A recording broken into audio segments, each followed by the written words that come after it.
Bismillahirrahmanirrahim.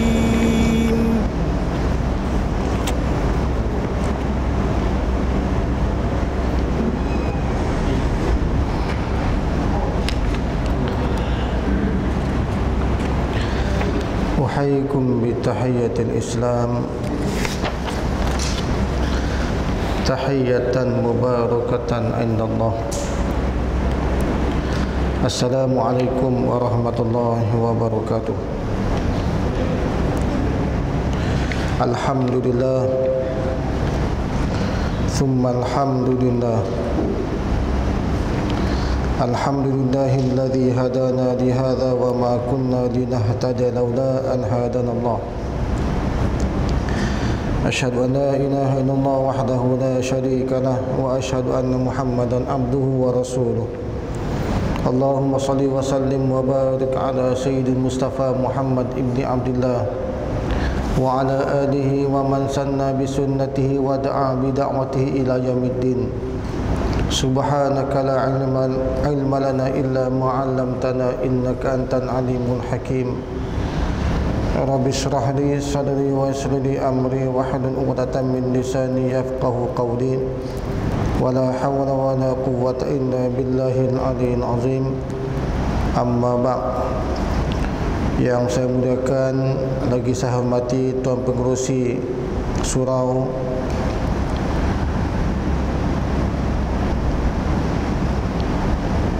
juga ahli jabatan surau yang selalu berusaha untuk program yang semacam ini. Tuan-tuan muslimin dan muslimat, anak-anak yang dirahmati Allah sekalian. Pertama dan selama-lamanya, alhamdulillah, segala puji bagi Allah Subhanahu wa taala kita lafazkan. Mudah-mudahan tuan-tuan dan saya sendiri mendapat keberkatan, keampunan Allah Subhanahu wa taala. Allahumma amin.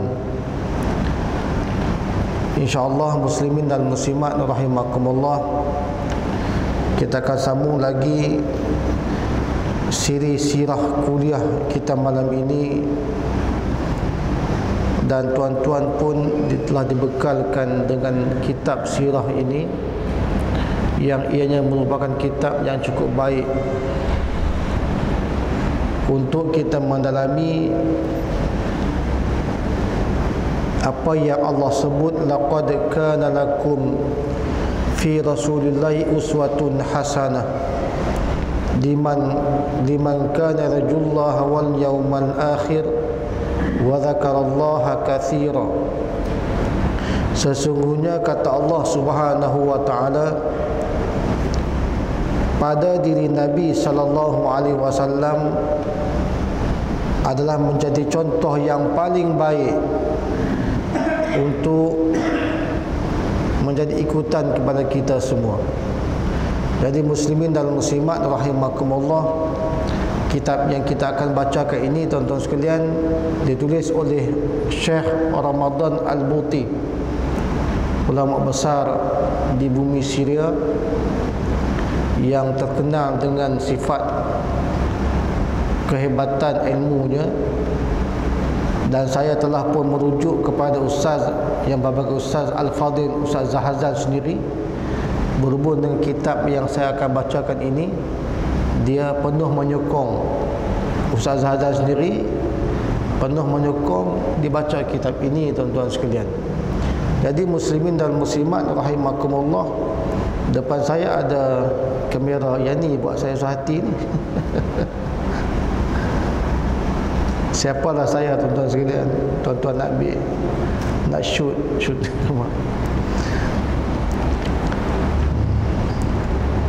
terpulang. Mudah-mudahan tuan-tuan doalah untuk saya lebih kuat mengkaji, membaca, untuk sama-sama kita bincang tentang apa yang disebut uswatun hasanah yang terkandung dalam kitab yang amat mulia ini tuan-tuan sekalian.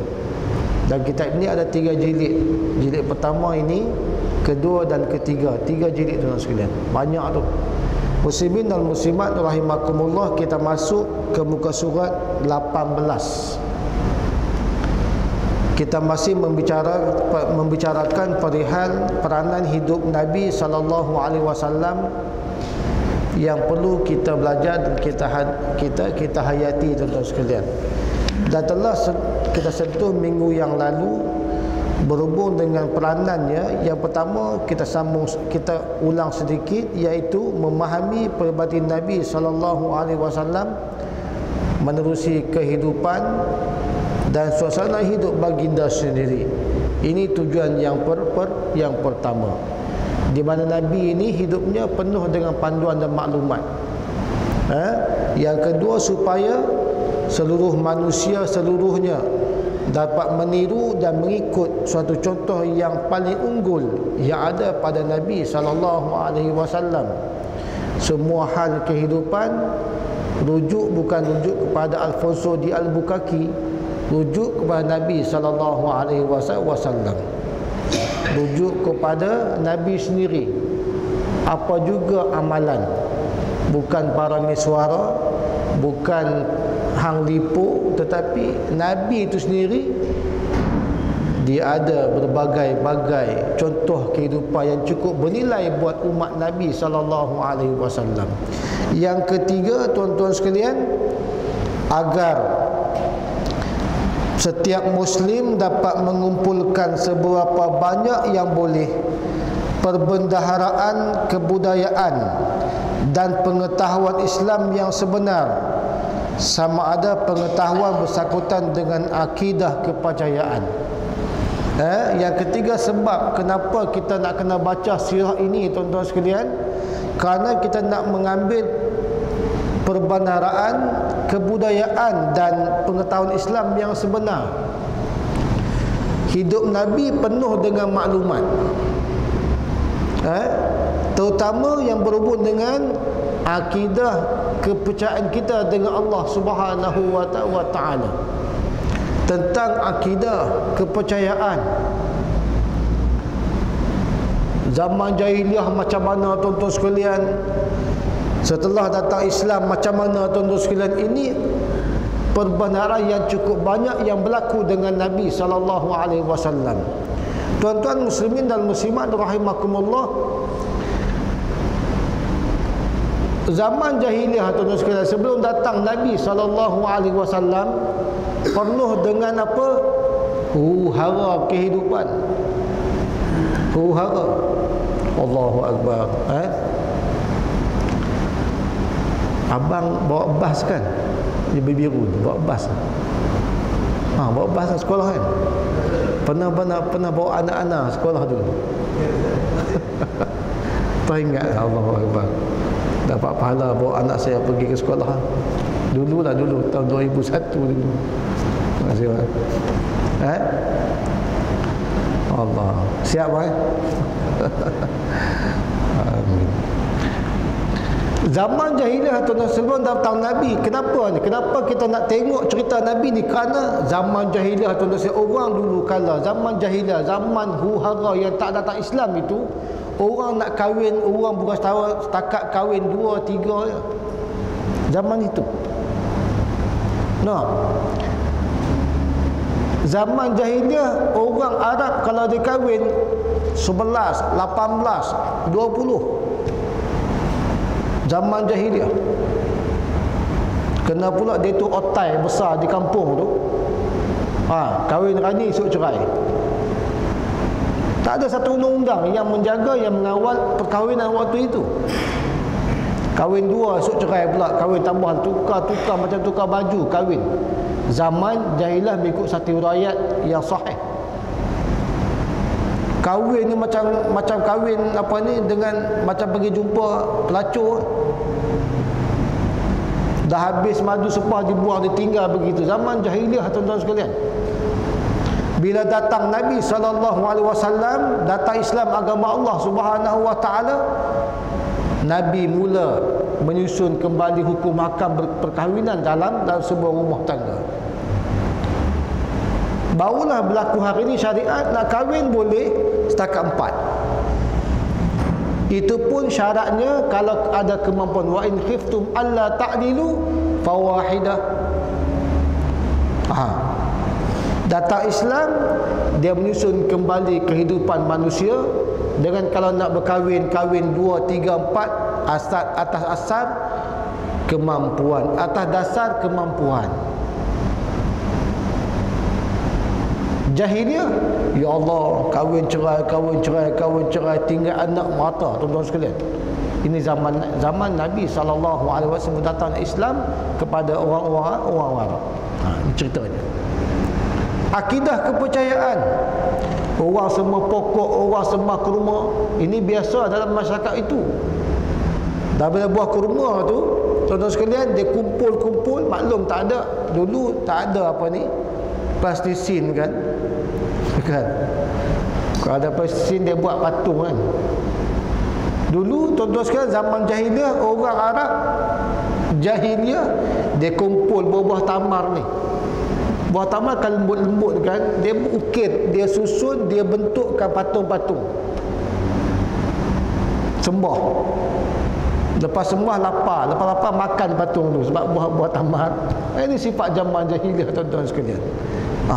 Berlaku. Sembah buah kurma sebab buat patung, dia ukir patung cantik dengan buah tamar. Dah habis sembah, dah letih, dah lapar, ambil tamar tu makan. Patung tu ni makan, tuan-tuan sekalian. Zaman jahiliah, akidah kepercayaan. Tuan-tuan muslimin dan muslimat rahimakumullah, tengok bagaimana Nabi SAW menyusun. Pernah seorang Arab datang jumpa Nabi, ya Rasulullah, aku ni, kata Arabi, hidup di sebelah rumah orang yang kaya raya. Dan orang ini kata Arabi, dia ada pohon pokok kurma yang lebat, yang dahannya, kata Arabi, mengadu dengan Nabi sampai ke tanah rumah aku, kata orang Arabi ini dengan Nabi SAW. Masalah aku, ya Rasulullah, aku ni ada anak yang kadang-kadang bila buah kurma ni ranum dah masak, dalam keadaan dahan buah kurma ni duduk di kawasan tanah rumah aku, ya Rasulullah, berjiran dengan orang yang kaya. Anak aku tiba-tiba ambil buah kurma itu, al-maklumlah dekat masuk dalam kawasan rumah aku, dia ambil, dia makan. Pernah sekali, kata Arabi, kata ya Rasulullah, pernah sekali anak aku ni dia kutip buah kurma yang luruh di atas tanah dalam kawasan rumah aku ni, anak aku makan. Orang dia rumah aku ni topa datang ambil buah tamar tu, tak bagi aku makan, tak bagi anak aku makan. Mengadu hal orang Arabi ni kepada Nabi SAW. Cerita pasal buah kurma, dahan dia masuk ke dalam tanah rumah kawasan dia. Kita buah pelam, buah mangga kan, pokok rambutan, masuk ke dalam pagar rumah kita. Ada hukum di situ, muslimin dan muslimat rahimakumullah. Yang syoknya pula, buah yang ranum-ranum tu, yang elok-elok masuk dalam rumah jiran. Yang kita ni buah-buah hijau tak masak, buruk tu. Ini masalah. Kadang-kadang berlaku, Allah nak uji tuan-tuan sekalian. Kan? Buah mangga pula yang besar-besar tu masuk dalam kawasan rumah jiran kita. Yang kita punya pula tu tahu tak menjadi, buruklah, busuklah. Allah nak uji muslimin dan muslimat rahimakumullah. Kan? Hak masuk ke rumah jiran tu cantik, hak duduk kawasan rumah kita tak cantik. Kan? Macam mana tuan-tuan sekalian? Ada hukum yang berlaku dengan zaman pada hidup Nabi SAW. Waktu mana budak ni dia makan buah kurma jatuh atas tanah dia, mula orang tuan punya tu marah. Ini aku punya, aku yang tanam. Dah masuk ke dalam rumah jiran, nak buat macam mana? Kan? Masa si miskin ini mengadu dengan Nabi, ya Rasulullah, aku ni tak boleh buat apa dah, ya Rasulullah. Memang pokok-pokok dia punya, tapi dah masuk ke dalam kawasan rumah aku, anak aku ni lapar, dia ambil, dia makanlah. Hari itu aku sedih ya Rasulullah, yang anakku makan ni pula buah kurma yang dah jatuh ke atas tanah rumah aku. Anak aku makan, tuan punya datang marah dan tak bagi tu, kata miskin ni kepada Nabi SAW. Nabi sebagai pemimpin, tuan-tuan sekalian, Nabi sebagai qaid kepada masyarakat, ketua, tuan-tuan sekalian, datang selesaikan masalah, tak biar begitu aja. Nabi tak tinggalkan masalah. Nabi datang jumpa tuan punya pokok kurma ni untuk bincang dan selesaikan masalah. Dahan kurma yang masuk ke dalam kawasan rumah orang miskin. Lalu Nabi jumpa dengan tuan punya puan kurma tu. Nabi tawarkan, tuan-tuan sekalian, supaya diserahkan milik dahan buah kurma ni kepada orang yang miskin yang memerlukan ini, tuan-tuan sekalian. Minta tuan punya kebun tu, minta tuan punya pokok kurma tu, serahlah bahagian tu kepada orang miskin ni. Dia pun miskin, kata Nabi. Ya, awak ni berpuluh-puluh pohon kurma yang banyak yang lagi, bagi kalau. Tapi bila dah bersarang sifat kedekut bakhil, haji bakhil ni, tuan sekalian, tak bagi je. Nabi kata, wahai A'rabi, aku tawarkan engkau dengan syurga Allah Subhanahu wa ta'ala. Nabi tawarkan kepada tuan punya pokok ni dengan syurga Allah Subhanahu wa ta'ala. Jawab si bakhil ni, takat syurga je ke? Takat syurga je ke? Al-maklumlah, kebakhilan tu bertakhta di hati. Takat syurga je ke, wahai Nabi, wahai Muhammad? Tak boleh tukar dengan Porsche ke? Tukar dengan sebuah rumah ke? Ni buah kurma je, pokok kurma, tuan-tuan sekalian. Bakhil punya pasal. Nabi waktu itu diriwayatkan gagal nak menyelesaikan masalah. Kes ini didengar oleh seorang yang kaya raya. Perbincangan perdebatan Nabi didengar oleh seorang yang kaya raya. Datang jumpa Nabi, ya Rasulullah, biarlah aku tolong selesaikan. Lalu si kaya raya ni datang jumpa pemilik pohon kurma ni. Tanya dia, berapa nilai pohon kurma kau tu? Berapa nilai? Aku sanggup tawarkan, aku sanggup beli dengan berapa yang kau minta. Tawaran dermawan ni kepada haji bakhil yang tak mau serahkan pohon kurma kepada si miskin ini, tuan-tuan sekalian. Padahal pohon kurma ni pohon pokok dia kena jagalah. Kita, tuan-tuan sekalian, ada pokok rambutan, pokok mangga, tanam tepi rumah jiran, kena jaga sebenarnya. Kena jaga. Dah sampai memanjat punggung rumah orang pun tak potong-potong lagi, masalah, tuan-tuan sekalian. Buah mangga ranum sebiji haram tak hantar, ini masalah besar, tuan-tuan sekalian. Rumah saya tu ada jiran dia tanam pokok rambutan belakang rumah saya, kawasan saya lah kira kan. Tak dihantar, tak apalah, kita pun tak kisah kan. Tapi hari ini, tuan-tuan sekalian, orang yang menanam tumbuh-tumbuhan, pokok tu kena jaga supaya jangan sampai masuk ke kawasan rumah jiran. Daun dia kita yang sapu, daun pokok tu kita yang sapu, luruh, tuan-tuan sekalian. Kita buanglah daun yang kering, buang, sapu, menyemak kawasan rumah kita. Mai buah dia sapu, tuan-tuan sekalian. Yang ni tak kena, tuan-tuan sekalian. Bila musim berbuah kena potong, bagi kepada orang yang dah pokok yang dah masuk ke rumah tu. Pada hukum fiqh kita baca pendapat mengatakan orang yang di mana dahan pohon pokok, buah ke apa juga yang masuk ke dalam rumah dia berhak ambil. Pada pandangan fiqh dia berhak ambil. Sebab masuk ke kawasan rumah dia. Dia nak makan kan, dia nak potong kan, itu hak dia. Sebab dah langgar dia punya sempadan. Tak boleh.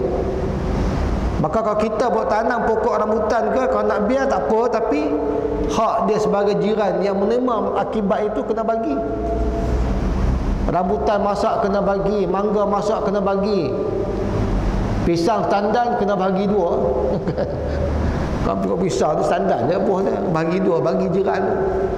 Sebab kita makan dia punya sempadan dia. Ini masalah ni. Jangan bagi daun kering je, buah kena bagi dan masuk sepadan kawasan rumah dia. Jadi tuan-tuan sekalian, bila mengadu hal miskin ini didengar oleh dermawan, dermawan jumpa dengan pemilik pohon kurma tu, dia tawarkan, berapa yang kau nak dengan pohon kurma kamu yang tak elok ni? Dia tawarkan supaya dia tak beli, nak serahkan dengan fakir miskin yang mengadu hal dengan Nabi SAW. Berapa kau suruh bayar? Berapa suruh bayar? Berapa kau minta aku bayar? Tawaran si dermawan ni kepada pemilik kurma yang bakhil ni, tuan-tuan sekalian. Nak apa? Sebuah rumah aku beli apartment, aku boleh bagi, asalkan kau selesaikan masalah pokok ni, bagi dengan fakir miskin ni. Biar dengar habuan, tuan-tuan sekalian, si bakhil ni kata, aku nak 40 ekor unta. 40 ekor unta. Dermawan ni ambil 40 ekor unta, ambil lah. Aku ingin menerima tawaran Nabi SAW, aku ingin menerima tawaran Allah, syurga Allah Subhanahu wa ta'ala. Dilepas bebas, bagi pun kepada fakir miskin. Tuan-tuan, Nabi peluk sahabat ni, tuan sekalian. Allahu Akbar. Ini masalah. Cerita Nabi SAW berhubung dengan pohon kurma yang randum masuk ke dalam kawasan rumah fakir miskin. Tuan-tuan sekalian, hukum hakam. Kita nak belajar sirah ni bukan sekadar melibatkan akidah, bahkan hukum hakam yang terkandung dalam hidup Nabi SAW. Ibnu Abbas adalah atas sahabat yang rajin tengok Nabi beramal. Ibnu Abbas antara para sahabat yang rajin tengok Nabi beramal. Sebab apa? Dia nak tengok Nabi tu macam mana sembahyang, macam mana tahiyat, macam mana dia rukuk, macam mana dia sujud, macam mana dia salam. Ini Ibnu Abbas. Saya dah cerita dah, Ibnu Abbas ni, tuan-tuan sekalian, bila mana Nabi SAW nak sembahyang depan, dia akan duduk di belakang Nabi, sebelah kanan sikit Nabi SAW. Ni Nabi, dia duduk di luar sini. Sini saf, sebelah inilah, belakang Nabi lah, sebagai makmum. Riwayat kata sebab apa? Sebab dia suka tengok pipi Nabi. Kan Nabi selalu tahu kanan dulu kan. Dia orang pertama dapat tengok pipi Nabi SAW. Ini Ibnu Abbas. Jadinya para sahabat dia tengok Nabi, dia nak belajar hukum hakam yang ada terkandung dalam hukum Allah Subhanahu wa ta'ala. Allahu Akbar, tuan-tuan sekalian. Hukum hakam.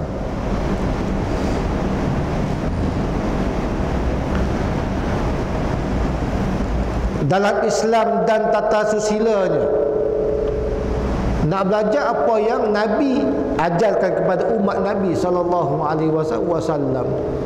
Nak kahwin, cara Nabi lah, tuan-tuan sekalian. Nak kahwin cara Nabi lah.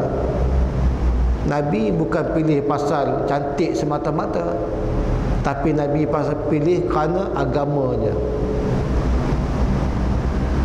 Tungkau mar'atu li arba'in wali jamaliha wali nasabiha wali maliha fasfir bizatid din taribat yadak, kata Nabi SAW. Dinikahi perempuan ni kerana 4 perkara, 4 sebab. Yang pertama, kerana keturunan dia, dikatakan orang yang baik-baik. Turunan dia dulu Tok Wan dia tu Tok Guru besar. Kan? Kita pun berkenan dengan dia. Bukan dulu Tok Wan bapak dia tu Papa Rock, bukan. Kalau Papa Rock ni susah sikit ceritanya, kan? Tapi kalau Papa Rock yang dah bertaubat, yang dah pegang Islam, eloklah buat, boleh ambil anak dia sebagai isteri. Tapi kata Nabi, keturunan dia tu kena tengok yang baik, yang baik-baik, kan? Sebab tu anak Tok Tunggu ni dia laku cepat. Habis SPM je, anak Tok Guru ni orang sapu langsung masuk Minang tu. Anak Tok Guru kan, sebab Nabi suruh dah cari keturunan. Kemudian harta dia, kerana dia ada harta lah tuan-tuan sekalian.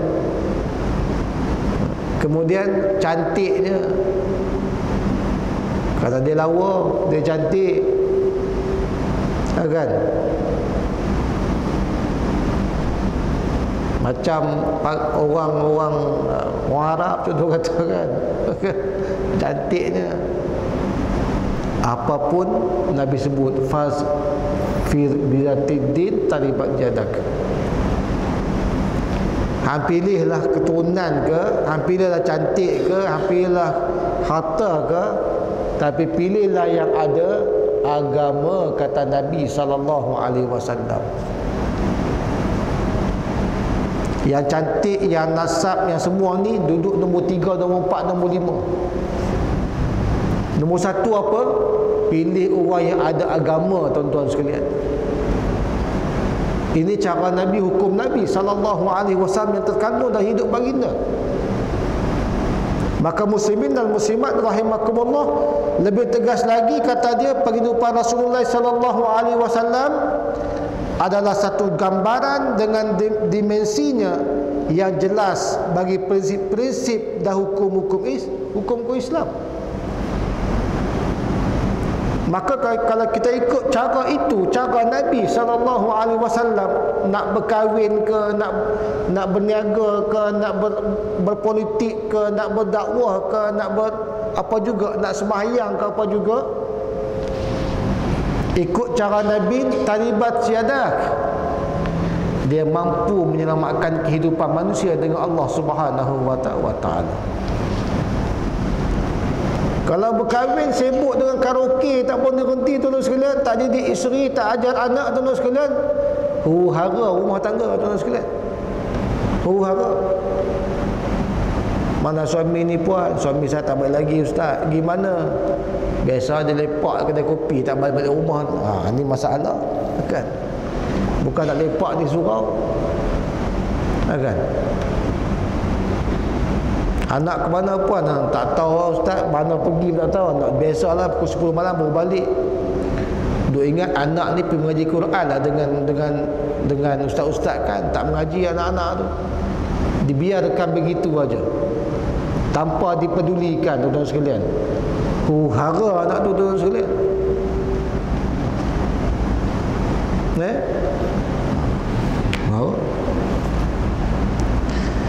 Yang kelima, tujuannya membolehkan para pendidik pendakwah Islam mencontohi dan mengajar mengikut sistem pendidikan dan pengajaran yang sihat. Ada sebabnya juga, ialah untuk orang yang nak berdakwah untuk Allah ini tuan-tuan sekalian, ikut cara contoh Nabi sallallahu alaihi wasallam.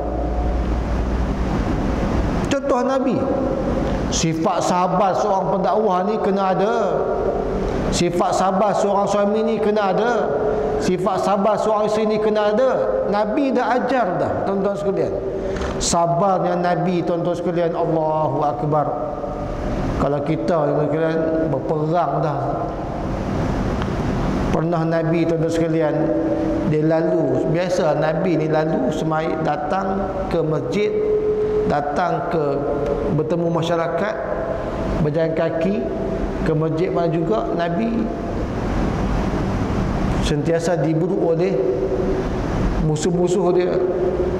Satu hari itu, waktu Nabi datang nak pergi ke masjid tuan-tuan sekalian, seorang Yahudi datang dengan Nabi, dia ludah Nabi.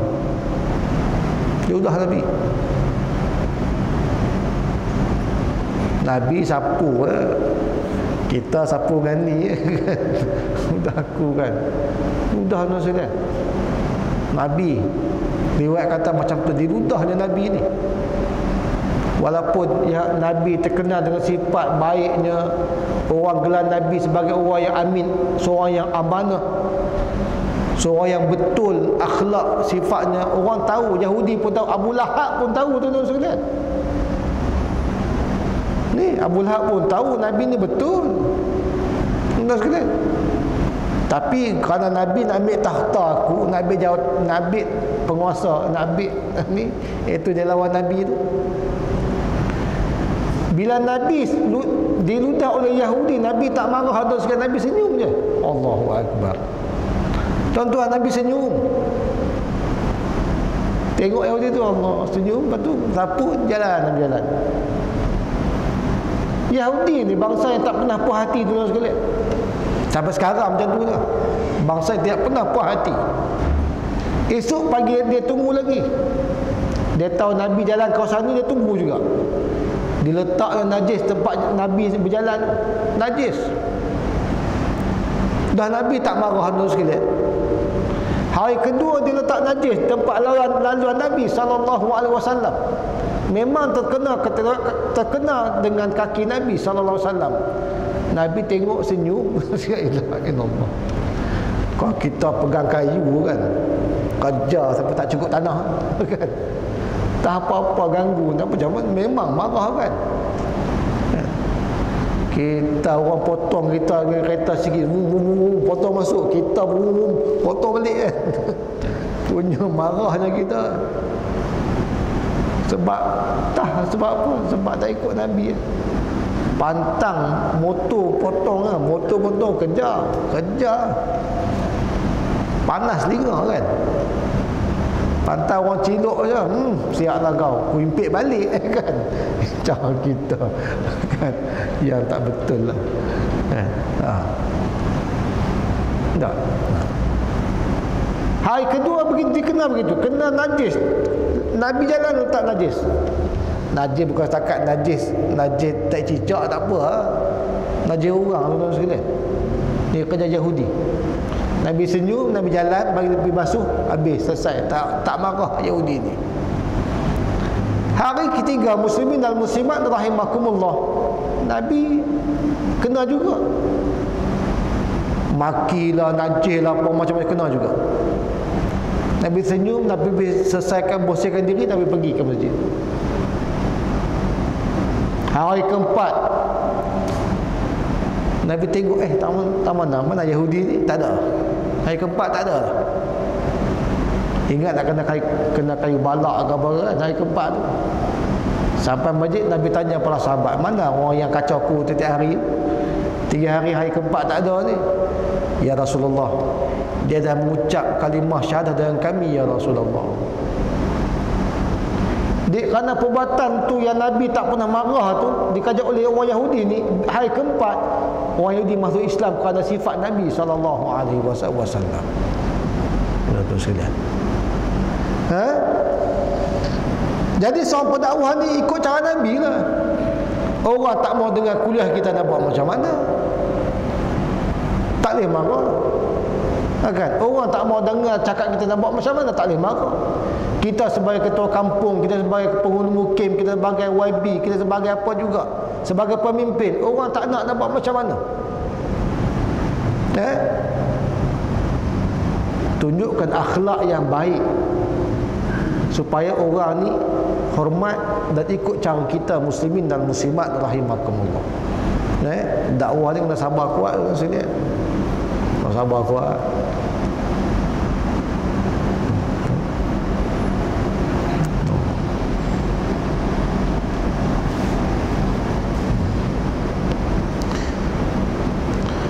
Dan Nabi SAW sebagai pendidik, penasihat. Tuan-tuan, Nabi kita ni, Nabi Muhammad ni bukan setakat dia seorang suami je. Dia seorang pendidik yang cemerlang, penasihat, seorang murabbi. dan petunjuk, tuan-tuan sekalian. Dari kecil lagi dah dibina syakhsiah Nabi ini oleh Allah Subhanahu wa taala. Insan yang cukup cemerlang. Banyak cerita Nabi ini, tuan-tuan sekalian. Penasihat yang baik, pendidik yang baik. Nabi pergi ke pasar, tuan-tuan sekalian, Nabi tengok orang yang menjual gandum, Nabi cek gandum tu. Dan Nabi pemimpin kan.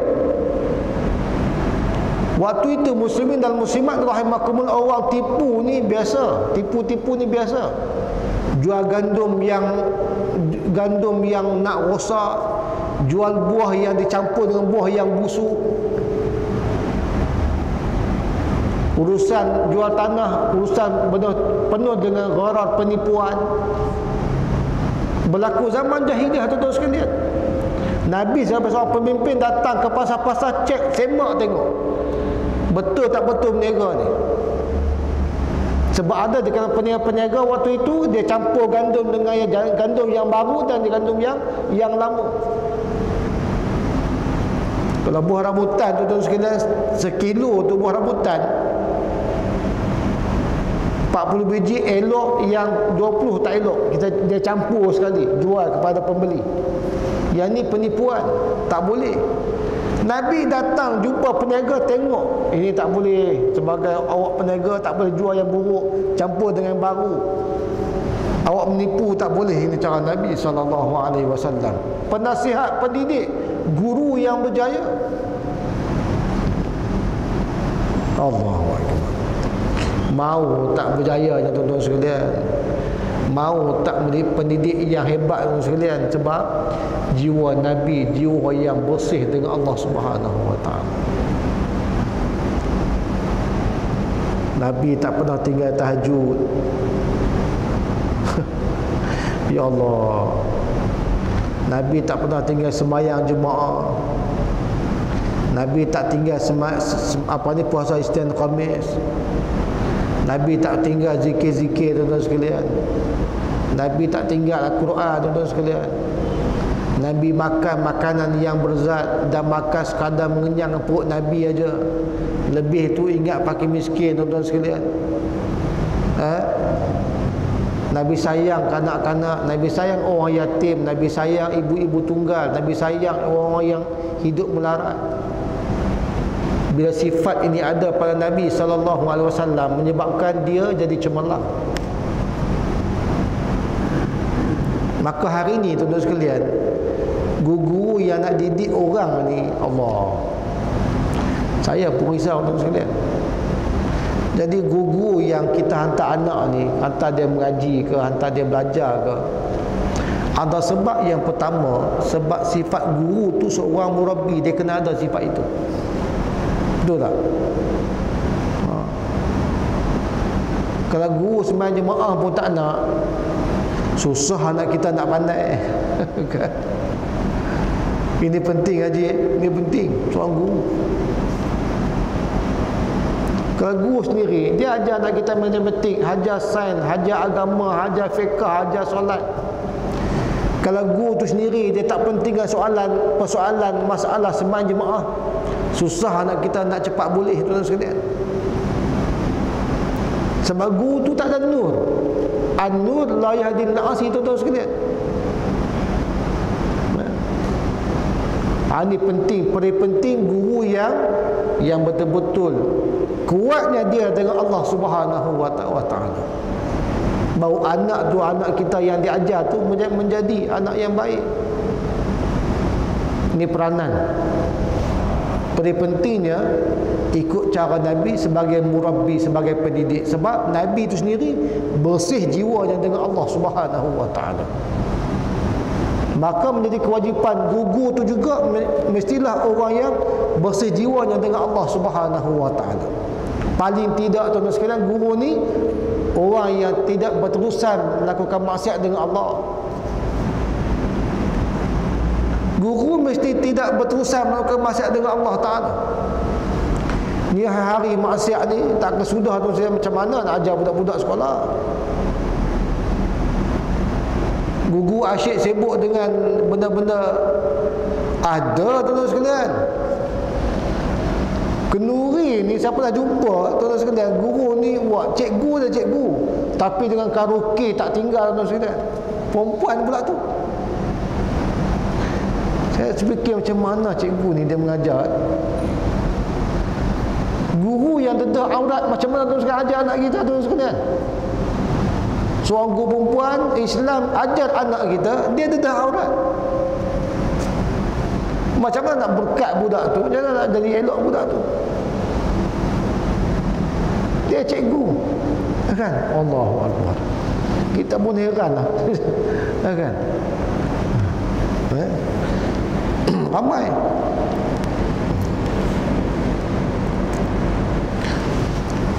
Dan Nabi tidak pernah membuang masa begitu sahaja. Nabi sendiri sifat jaga masa. Wal as innal insana lafi khus. Nabi tak pernah buang masa tuan-tuan sekalian. Sehingga Allah sebut demi masa manusia ni sentiasa dalam kerugian. Illal ladzina amanu. Sebab tu Nabi tak pernah buang masa. Kita ke tuan-tuan sekalian, Allah, satu teh tarik tu 2 jam depan TV. Walhal banyak kerja-kerja yang di luar-luar yang memerlukan masa kita untuk kita bantu orang. 2 jam. Kalau 2 jam tu rokok dekat satu kotak habis rokok kan. Buang masa begitu aja. Sedangkan orang Islam di luar sana dan masyarakat memerlukan khidmat kita untuk membantu mereka tuan-tuan sekalian.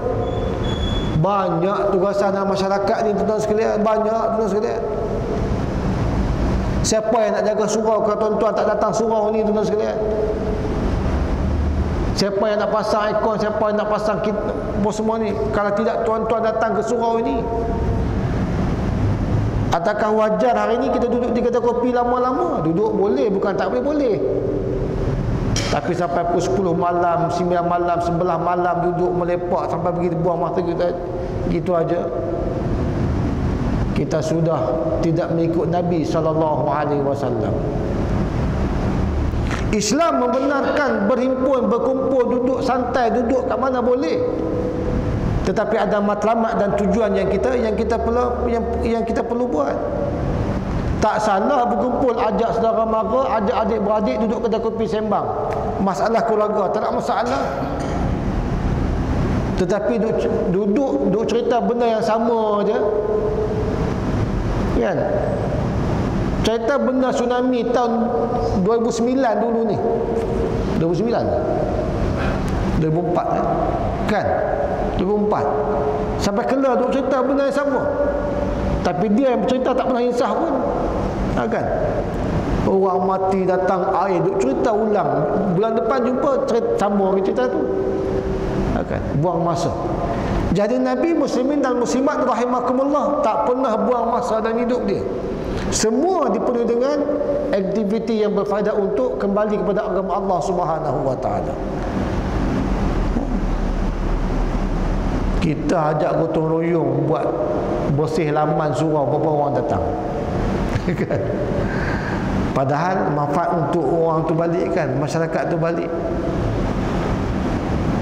Gotong royong bersih masjid, gotong royong bersih kubur. Ini tanggungjawab kita bersama ni. Ziarah fakir miskin, ziarah anak yatim, ziarah ibu yang ditinggal suami. Tuan-tuan, peranan tuan-tuan sekalian, peranan kita untuk nak menjaga masyarakat. Ini anak 8 ni, baru saya jumpa baru ni, anak 8 tuan-tuan sekalian. Ya Allah Tuhan. Kerja apa? Driver teksi, maaf cakapnya, orang driver teksi. Teksi tu pula sewa beli sehari RM50 bayar. Anak 8. Saya tanya dia, abang kerja berapa jam ni abang? Saya tengok mata dia merah. Saya duk rasa kesan kurang tidur. Ada ketumbik pula ni naik segi mata tu. Saya nampak dia memang letih buat kerja. Anak masuk, 2 orang masuk IPT, tuan-tuan sekalian. Duduk mana? Wira Damai, tuan-tuan sekalian.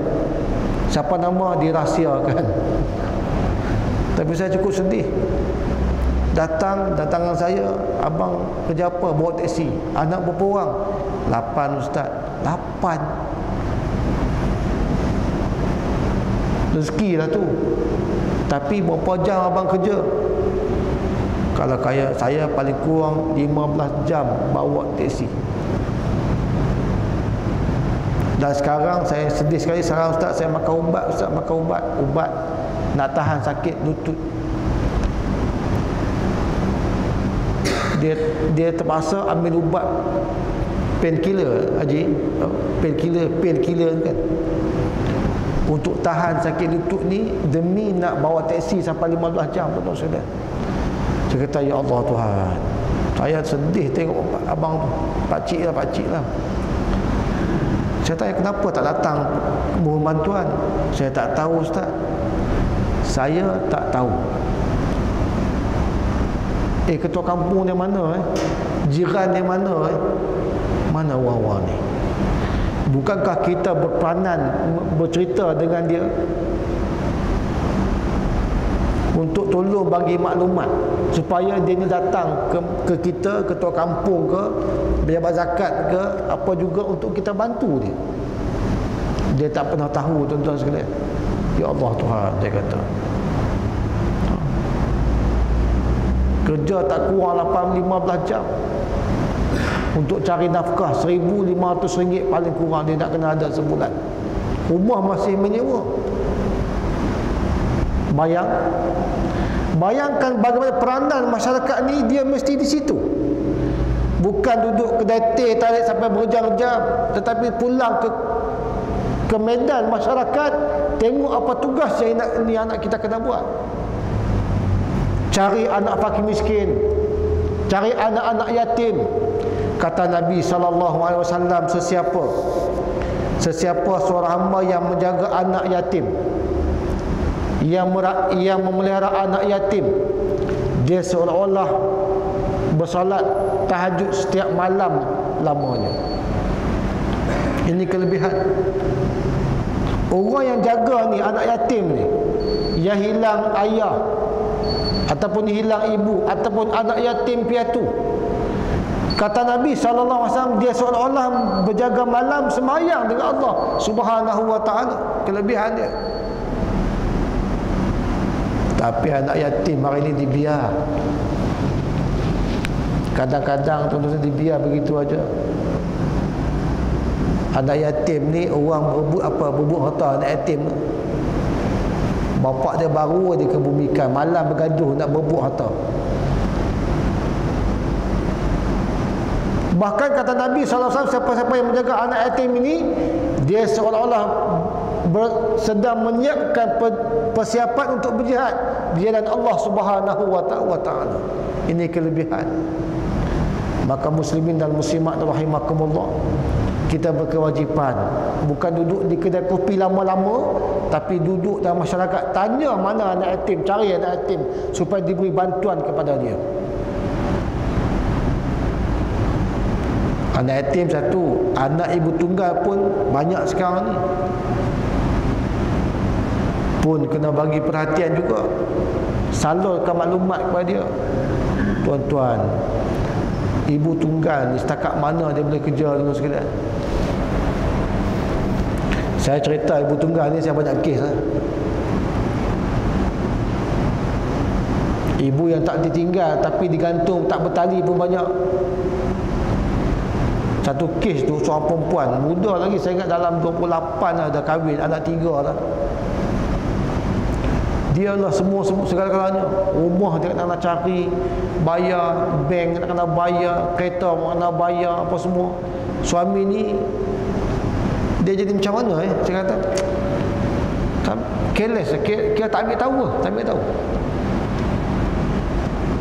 Sampai nama dia kena blacklist kerana pinjam loan bank, suami tak ambil tahu, buat tak tahu, buat ni nak buat dia, buat bodoh. Saya ustaz, dia kata kalau saya ada kuasa nak talak suami ni, saya talak 20 ustaz. Punya geramnya. Kalau saya perempuan sebagai seorang isteri, saya ada kuasa nak talak suami, saya bagi 20 ustaz. Tapi kami ni macam ni lah, dibiar begitu je. Ini sifat.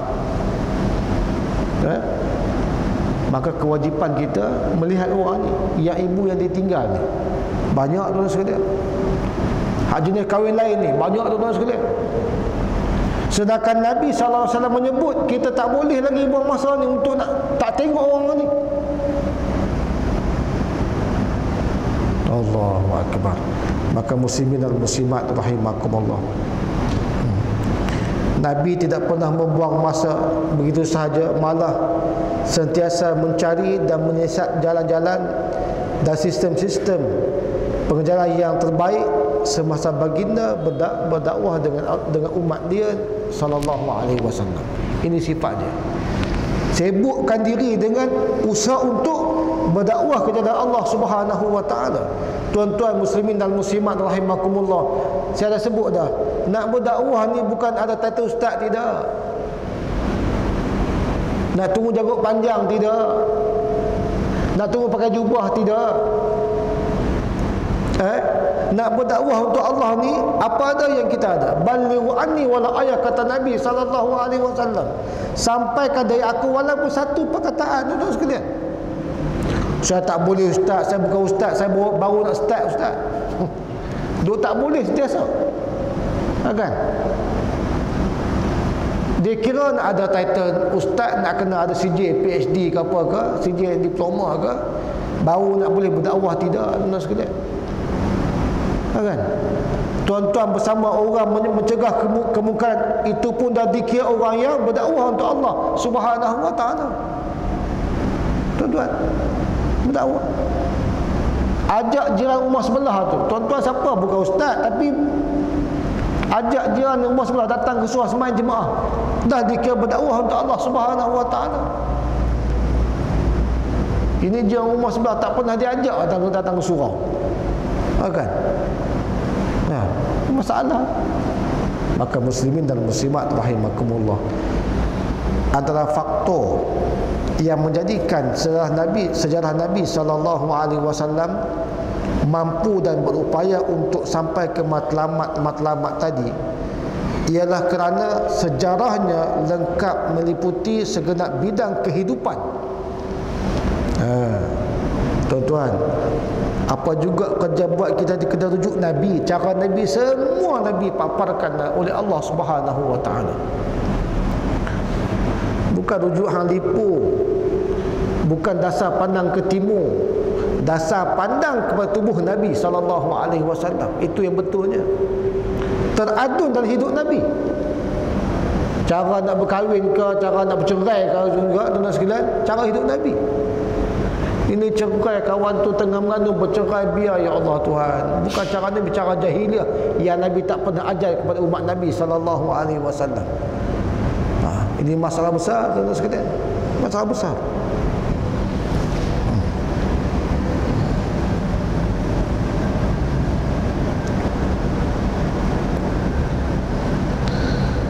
Sama ada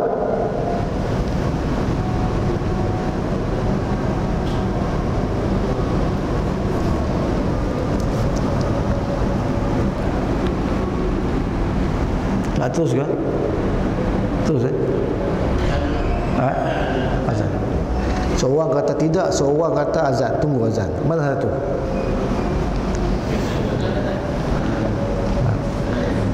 Dia khilaf. Azan sedang berkumandang. Ustaz apa ni? Meliputi segenap bidang kehidupan, sama ada dari segi kemanusiaan maupun kemasyarakatan yang terdapat di kalangan manusia yang lain. Jadi sifat Nabi penuh dengan ibrah, pengajaran. Nabi sebagai seorang suami yang baik dengan para isterinya. Hatta dengan Siti Aisyah, Sayyidatina Aisyah pun Nabi baik. Masa Nabi kahwin dengan Sayyidina Aisyah, umur Aisyah baru 11 tahun kata riwayat. Budak-budak kan, kanak-kanak. Nabi pernah berlumba dengan isteri Sayyidina Aisyah ni, nak tunjukkan bahawa Nabi layan isterinya macam tu sifatnya. Dan Nabi menangkan perlumbaan itu kepada Aisyah. Aisyah ketawa, senyum gembira kerana dia menang berlumba berlari dengan Nabi sallallahu alaihi wasallam. Kita jangan buat macam tu lah. Balik rumah ajak rumah lari kan. Mak tabiat ke apa. Tak boleh lah. Tengok suasana lah. Tengok suasana. Kan? Ini sifat Nabi sallallahu alaihi wasallam. Sama ada ianya sebagai seorang individu yang bebas dengan faham pembawanya, atau sebagai seorang anggota masyarakat yang cergas dan terpengaruh oleh unsur-unsur yang terdapat dalam masyarakatnya. Tuan-tuan sekalian, kita kena faham, sebagai seorang pendai, sebagai seorang anggota masyarakat, kita kena faham masyarakat kita ini berbagai-bagai peringkat, berbagai-bagai idea, berbagai-bagai keadaan. Maka kita seorang pemimpin, seorang pendai, seorang murabbi kena faham anggota masyarakat tu. Tengok Nabi, waktu Nabi nak semayang dengan jemaah, Nabi akan tengok siapa di kalangan orang semayang dengan Nabi sallallahu alaihi wasallam. Nabi jadi imam, tengok ni siapa datang. Haji Ibrahim ada, umur 70 tahun. Abdul Basit ada, umur 18 tahun. Tengok mana ramai. Nabi tengok sebagai pemimpin. Ada yang sakit uzur, sakit jantung pun ada kan. Lalu bila Nabi kenal pasti makmum di belakang ni siapa, tuan-tuan sekalian, datang bawa kursi nak semayang dengan Nabi, datang bertongkat nak semayang dengan Nabi, Nabi ringkaskan semayang sekadar yang orang sakit ni mampu sembahyang. Ini cara Nabi. Ada ketika Nabi tengok para makmum dia dikira orang yang muda-muda, remaja, pejuang-pejuang. Surah Baqarah satu juzuk penuh bagi rakaat yang pertama. Allahu Akbar. Tak main surah Inna A'tainakal Kautsar, tak main lah. Surah Baqarah, tuan sekalian. Sebab di belakang Nabi waktu itu orang yang muda, remaja, yang sembahyang, yang merupakan pejuang dengan Nabi sallallahu alaihi wasallam. Nabi panjangkan sembahyang. Tapi waktu mana orang yang datang dengan Nabi ni orang yang tua-tua, Nabi ringkaskan sembahyang Nabi sallallahu alaihi wasallam. Dan pernah juga Nabi waktu Nabi sembahyang dengan para jemaah, ada anak menangis di belakang. Budak kecil menangis, Nabi pun ringkaskan sembahyang kerana nak meraihkan anak yang menangis itu, tuan-tuan sekalian. Assalamualaikum, wahai ibu, sempurnakan anak kamu yang sedang menangis tadi. Ini cara Nabi SAW menyebabkan masyarakat setempat boleh terima cara Nabi SAW. Maka ustaz mana ni pun kena tengok juga. Lepas tengah ni orang dah tengok jam kan. Kita pun kena raikan juga. Wallahu alam. Aqulu qawli hadza, astaghfirullahalazim li wa lakum. Wassalamualaikum warahmatullahi wabarakatuh.